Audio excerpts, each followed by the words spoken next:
ओंकारनाद बहिर्मुखता से अंतर्मुखता की ओर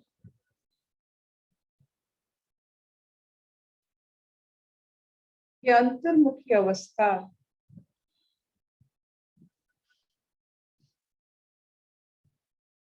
एक ऐसा स्थिति होता है जिसमें कोई इंद्रियों की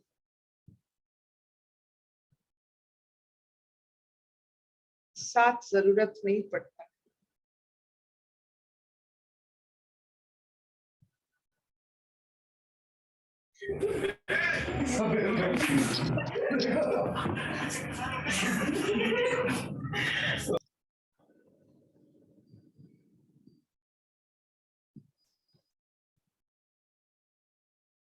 किसी के ऊपर निर्भर ना करने की अवस्था।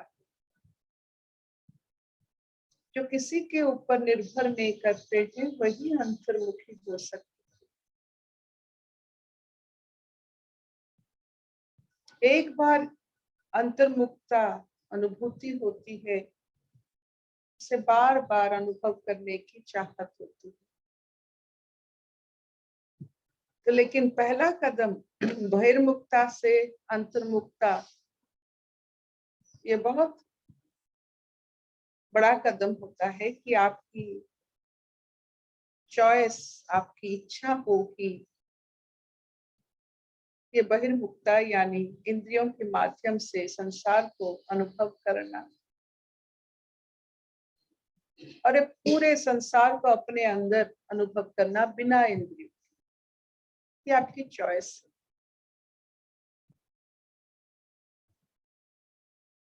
और ये ओंकार नाद इसी का प्रारंभिक अवस्था है।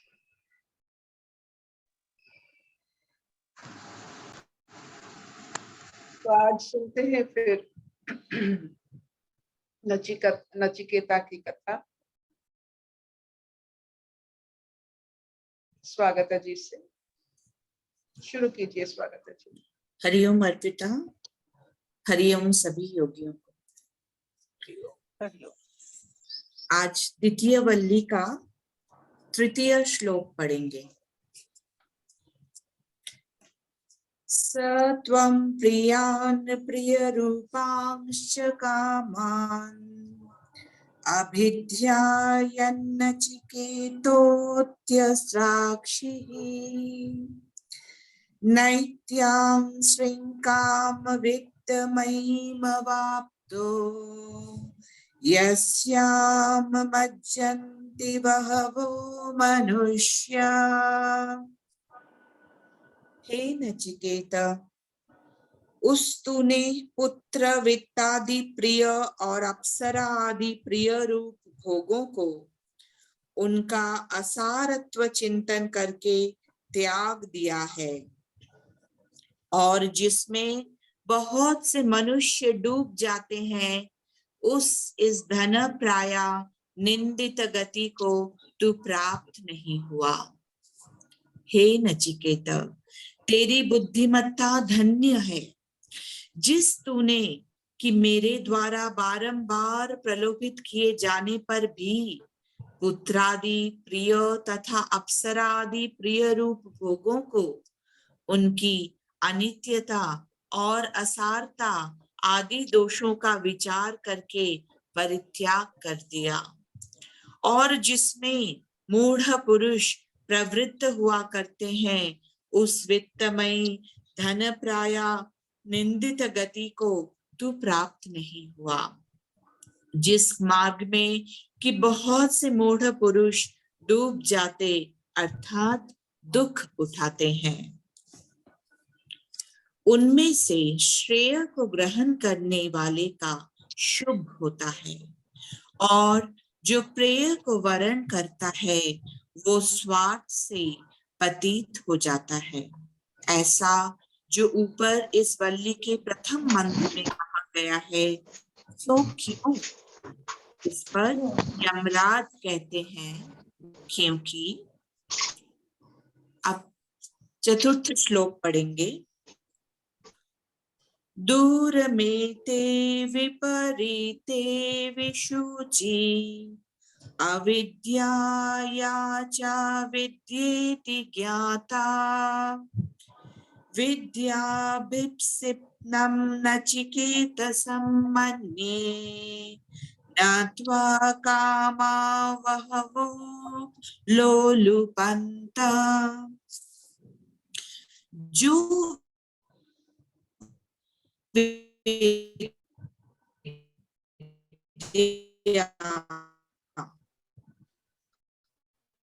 और अविद्या दो विरुद्ध स्वभाव वाली और विपरीत फल देने वाली है। मैं तो नचिकेता को और अविवेक रूप होने स्वागता, तुम्हारा ना ब्रेक हो रहा है। से दूरम अर्थात स्वागता, तुम्हारा ब्रेक हो रहा है।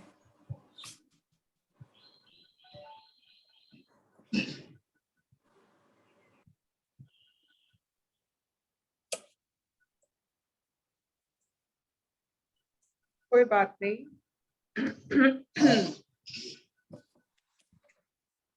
मेरी बात सुनाई दे रही है? हाँ, सुनाई दे रही है अर्पिता।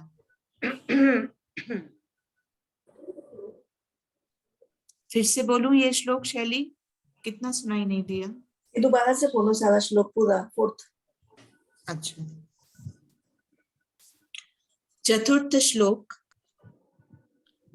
दूरमेते विपरीते विशुचि अविद्याया च विद्येति ज्ञाता विद्याभिप्सिनं नचिकेतसं मन्ये ज्ञात्वा कामावहवो लोलुपन्त। जो विद्या और अविद्या रूप से जानी गई है, वे दोनों अत्यंत विरुद्ध स्वभाव वाली और विपरीत फल देने वाली है। मैं तुझ नचिकेता को विद्याभिलाषी मानता हूँ, क्योंकि तुझे बहुत से भोगों ने भी नहीं लुभाया। ये दोनों प्रकाश और अंधकार के समान विवेक और अविवेक रूप होने से दूरम अर्थात महान अंतर के साथ विपरीत है, आपस में एक दूसरे से व्यावृत रूप है। और विशुचि अर्थात नाना गति वाले हैं, यानी संसार और मोक्ष के कारण होने से विभिन्न फल युक्त हैं। वे कौन हैं? इस पर कहते हैं, जो कि पंडितों द्वारा प्रेय को विषय करने वाली अविद्या तथा श्रेय विषया विद्या रूप से जानी गई है, उनमें तुम नचिकेता को मैं विद्याभिलाषी अर्थात विद्यार्थी मानता हूँ। क्यों मानता हूँ? क्योंकि अविवेकियों की बुद्धि को प्रलोभित करने वाला अप्सरा आदि बहुत से भोग भी तुम्हें लुभा नहीं सके। उन्होंने तेरे हृदय में अपने भोग की इच्छा उत्पन्न करके तुझे श्रेय मार्ग से विचलित नहीं किया। अतः मैं तुझे विद्यार्थी यानी श्रेय का पात्र समझता हूँ। ये इसका अभिप्राय है। हरिओम। आज बहुत दिनों के बाद विद्यार्थी का स्थिति समझ में आ रहा है। विद्यार्थी कौन? जिसको प्रेय प्रलोभित नहीं कर सकता है। विद्यार्थी कौन है? जो विवेक द्वारा निंदनीय कर्म को त्याग कर सकता है आसानी से और श्रेय की पथ को छोड़ता नहीं है, वो विद्यार्थी है। विद्या अविद्या ये दो रुख होते हैं और दोनों का प्राप्ति अलग होता है। विद्या का प्राप्ति से मुक्ति मिलता है, अविद्या की प्राप्ति से बंधन अज्ञान। तो ये एक जगह पर ये दोनों नहीं रह सकते। तो ये नचिकेता छोटा सा बच्चा जो निंदनीय रास्ते पे नहीं जा सकता है, ऐसा बना है वो बचपन से कि उसको कोई प्रलोभित नहीं कर सकता है, ना संतान का सुख, ना अप्सराओं का जो उनके ऊपर कोई असर नहीं। तो यही इंसान जिसको इंद्रिय विचलित नहीं कर सकते हैं, वही इंसान, वही व्यक्ति, यही पुरुष सिर्फ श्रेय तक पहुंच सकता है। तो एक शब्द जो यहाँ व्यवहार किया गया है, निंदनीय। तो निंदनीय एक जो अपना महसूस किया हुआ अवस्था है, जैसे अपने सोच में, अपने स्थिति में, अपने लक्ष्य में हम श्रेय में रहना चाहते हैं। इंद्रिय मुक्त होकर हम श्रेय प्राप्ति करना चाहते हैं, ज्ञान प्राप्ति करना चाहते हैं, विद्या प्राप्ति करना चाहते हैं, मुक्ति प्राप्ति करना चाहते हैं, चिरंतन आनंद का अनुभव करना चाहते हैं। ये अपना चाहत है। इस चाहत को बीच बीच में छोड़ देना ही निंदनीय अवस्था है। निंदा किसी कोई और नहीं करता है। आपकी श्रेय की इच्छा छोड़ देना वही निंदा है। अगर आप विद्या को छोड़कर अविद्या के पथ पे जाते हो, वही निंदनीय है। तो निंदा बाहर के लोग नहीं करते हैं, खुद को पहचानने के लिए ये निंदा की व्यवस्था हुई। ये निंदा किसी मुख से नहीं होता है, अपनी अवस्था से, अपनी अनुभूति से ये निंदा होती है। जैसे हम हर दिन सूर्य उदय के साथ अपने श्रेय की ओर प्रस्थान करते हैं, विद्या की ओर, आलोक की ओर, ज्ञान की ओर, सच्चाई की, सत्य की ओर हर दिन प्रस्थान करते हैं। जब कोई कारण, किसी भी कारण ये सब की हमारे ऊपर विपरीत दिग में हम चलते हैं, तो वो ही निंदा के कारण बनती है, वही निंदा है, वही निंदनीय है। इसीलिए नचिकेता को बार बार कहते हैं यमराज जी कि तू निंदा के पथ में नहीं है, तू श्रेय की पथ में है, और तुझे निंदा तुझे ज्ञात हो जाता है, निंदनीय पथ तुझे ज्ञात हो जाता है। तू इतनी अलौकिक है, तेरे अंदर में इतना सच्चाई है, और इतना क्या कहते हैं, इतना सत्य के लिए तेरे पास इतना जो शक्ति भी है कि तू निंदा के पथ में नहीं जा रहा है, विच्युत नहीं हो रहा है, तो अपने श्रेय के पथ में जा रहा है, तो निंदा के पथ में नहीं जा रहा है। इसीलिए तू विद्यार्थी है। विद्यार्थी वो होते हैं जो निंदा के पथ में नहीं चलते, और निंदा कोई बाहर इंसान नहीं करता है। हमको पता है हमारा उत्थान, हमारा पतन, सब इंसान को पता है हम कहाँ हैं। तो हे नचिकेता, इतने सारे प्रलोभन दिए तुझे, लेकिन तू उन प्रलोभन से मुक्त होकर वही श्रेय की पथ में हर समय रहने वाला तू सचमुच में एक विद्यार्थी है, एक अलौकिक देन है संसार।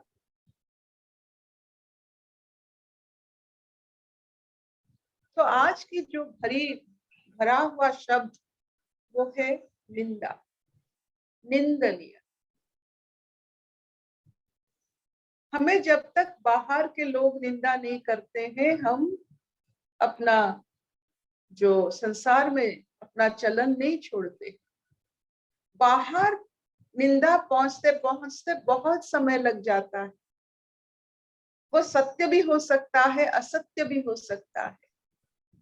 बाहर के लोगों की निंदा के ऊपर आप बिल्कुल चिंता मत कीजिए। अपने अभ्यास में, अपने चिरंतन खोज, अपने श्रेय की पथ को जरूर बड़े, जो कहते हैं बड़े डट के उसको पहचानिए। जब इस पद से आप विच्युत होते हैं, वही निंदा है। निंदा बाहर की मुख से नहीं आती है, आपकी पथ भ्रष्ट होने से, ये पथ भ्रष्ट होना ही निंदा है। समझ में आ रहा है? कोई आपको अगर निंदा करता है, उसका कोई मतलब नहीं है, वो उसका चॉइस है। Don't go by that. आप जब पथ भ्रष्ट होते हो, जब आप श्रेय से विच्युत होते हो, अविद्या को मानते हो, दुख को बार बार खुद बढ़ाते हो, यही निंदनीय विषय है।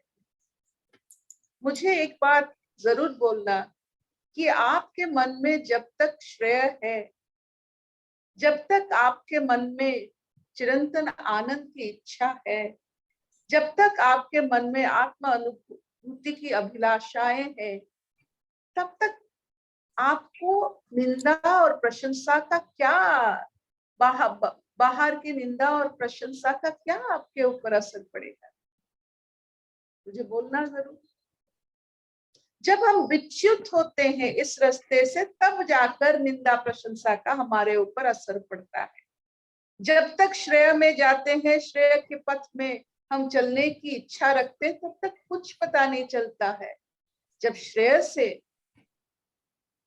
प्रेय में आने की कोशिश करते हैं, तब पता चलता है संसार हमको किस रूप में दिखता है। नहीं तो नहीं पता चलता है संसार है नहीं है। In the journey of perfection by discrimination, आपको समय ही नहीं है जानने के लिए कि संसार क्या सोच रहा है आपके बारे में। जब आपको ये इल्म होता है कि संसार क्या सोच रहा है, तो आप प्रेय में हो। जब आप ही सिर्फ अपने श्रेय पर अपना पूरा तन मन सब कुछ लगाकर श्रेय पर चल रहे हो और संसार के बारे में आप कुछ पता नहीं, जान लेना आप श्रेय की पथ पर हो। अगर संसार पता चलता है तो प्रेय की पथ पर हो। अगर कुछ संसार के बारे में पता नहीं चलता है तो आप श्रेय की पथ पर हो। संसार भारी तो प्रेय, संसार हल्का तो श्रेय। Will this do? ना चलेगा? हाँ मामा, हाँ बहुत अच्छा। और निंदा विच्युत पथ है। जब आप ज्ञान से अज्ञान को मानते, वही निंदा है। निंदा कोई तीसरे लोग का या दूसरे लोग का काम नहीं है। निंदा विच्युत पथ है। आप ही जानते हो कहाँ निंदनीय अवस्था आपके जीवन में किस वक्त तक है, फिर अपना रास्ता देख लो, फिर वो निंदा चला जाता है। कभी निंदा को किसी और के मुख से अगर आप सुनते हो, उससे सत्य मत मानना, वो सत्य नहीं है। तुम्हारी खुद की जर्नी में अगर अविद्या की तरफ आपका रुख बदला, वो निंदा।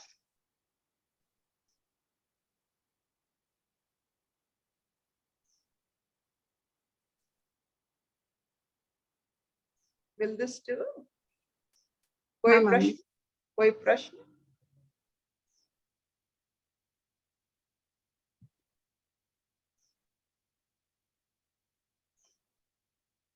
तो कितनी ये कोमल बात हो गई। ये नचिकेता एक छोटा सा बालक, जिसको कोई इंद्रिय सुख की कामना नहीं, इच्छा नहीं, सिर्फ सत्य की खोज में निकला है और सत्य पर अड़ रहा है, उसका क्या निंदा हो सकता है? अब नचिकेता को निंदित करके दिखाओ तो। एक छोटा सा बालक जो सत्य पर अड़ा है, उसको निंदित करो तो कर नहीं पाओगे।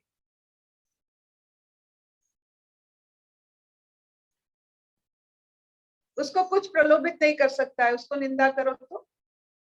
निंदा अगर अभी नचिकेता को अगर किसी चीज की चाहत या प्रिय की चाहत होती, वो कहता कि मुझे 1000 पुत्र की इच्छाएं हैं, तभी जाकर नचिकेता निंदा के पथ पर चलती है। मुझे अप्सराओं का चाहत है, निंदा के पथ पर चलना। इंद्रियों की चाहत, निंदा के पथ पर। जब तक आप सत्य में हो, विद्या में, सबकी मंगलमय कर्म में हो रहते हो, आपको क्या निंदा हो सकती है?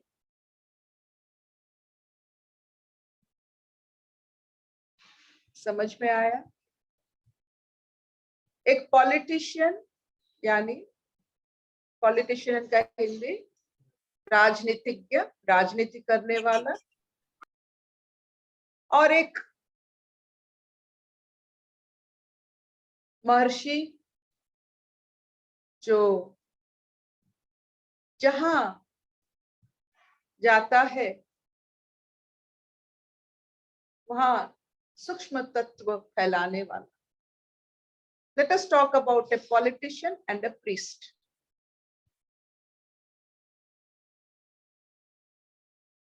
एक राजनीतिज्ञ जो लोगों के काम में आता है, लोगों की इच्छा पूर्ति करने की शक्ति रखता है, और एक महर्षि यानी वो भी लोगों के ऊपर काम करता है। 2 people are working for human beings. एक पॉलिटिशियन, एक आपकी जो प्रीस्ट होते हैं, या आपकी जो सत्य के पथ में चलाने वाले इंसान होते हैं। निंदा किसकी ज्यादा होती है?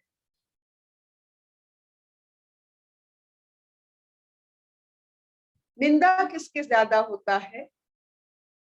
क्योंकि राजनीति में क्या होता है, राजनीति का एक जो खाद होता है, वो खाद है, एक ही चीज राजनीति का खाद है, अपना आसन बचाना, खुद को अंत तक राजा रखना। यही सबसे बड़ी खाद होती है राजनीति में, जिसके वजह से इतनी निंदा मिलती है। एक ऋषि को क्या चाहिए?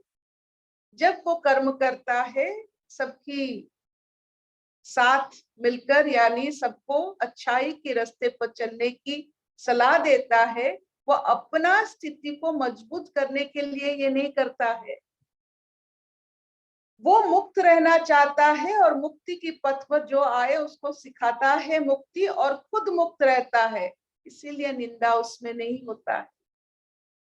जो अपना आसन को बचाने के लिए कुछ भी कर सकता है, साम दंड भेद सब कुछ करता है अपनी आसन का, अपनी वजूद को, वही डिफरेंस होता है। दोनों लोगों के लिए काम करते हैं, एक राजनेता भी, एक महर्षि भी। लेकिन एक आसन बचाने के लिए कुछ भी कर सकता है, प्रेय की ओर जाता है, इसीलिए उसमें इतनी निंदा है। नहीं तो वो भी बहुत बड़ा काम होता है। तो जो जनक जैसा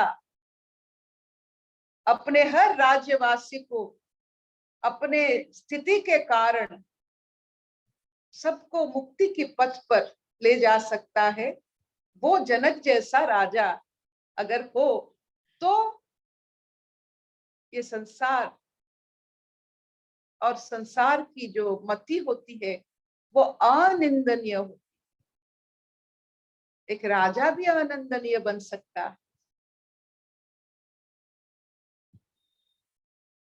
जब तक आप श्रेय की पथ को छोड़ोगे नहीं, तब तक आप अनिंदनीय अवस्था में रहोगे खुद। और जो अनिंदनीय अवस्था आप महसूस करोगे, आप जानोगे कि आप जैसे अनुभूति बहुत कम लोगों को मिलता है। Will this do? हाँ मम्मा। असतो मां सद्गमय तमसो मां ज्योतिर्गमय मृत्युर्मां अमृतंगमय सर्वे सुखिनः सन्तु सर्वे सन्तु निरामया सर्वे भद्राणि पश्यन्तु मा कश्चित् दुःखभाग् भवेत्। ओम शांति शांति शांति। तो आज का टेक होम नोट, अपने श्रेय की पथ से विच्युत होना निंदा है। कोई निंदा करे ना करे, लेकिन आप जब विच्युत होते हो विद्या से, आलोक से, ज्ञान से, प्रभावित होते हो इंद्रियों की सुख से, वही निंदा का विषय है। और ये कोई पहचान नहीं पाएगा आपके सिवा। आप कब निंदनीय हो, आपको पहचान होनी चाहिए। और बोल दो कि अभी मैं निंदनीय अवस्था में हूं, वही सच्चाई होती है। अभी मेरा विकार, मेरा इंद्रिय विकारग्रस्त है, बोल दो। अगर आप जैसे आप घर में पहुंचते हो, मैंने नहाया नहीं, घर में होता है नहीं, मुझे मत छुओ, मैंने नहाया नहीं अभी तक, वैसा ही होता है। मैं निंदनीय अवस्था में हूं, मुझे अभी मत कुछ पूछो, क्योंकि निंदनीय अवस्था में कोई बात नहीं करते हैं। अपने इंद्रियों की भोग से थोड़ा निकलो, इस निंदनीय अवस्था से थोड़ा दूरीकरण करो, फिर जो अवस्था में तभी जाकर बात करना। ना धो के जैसे हम बात करते हैं वैसे ही होता है निंदा, अविवेक की अवस्था, इंद्रिय तृप्ति की अवस्था, ये सब ऐसा अवस्था है जो अच्छा नहीं लगता। Thank you, thank you so much.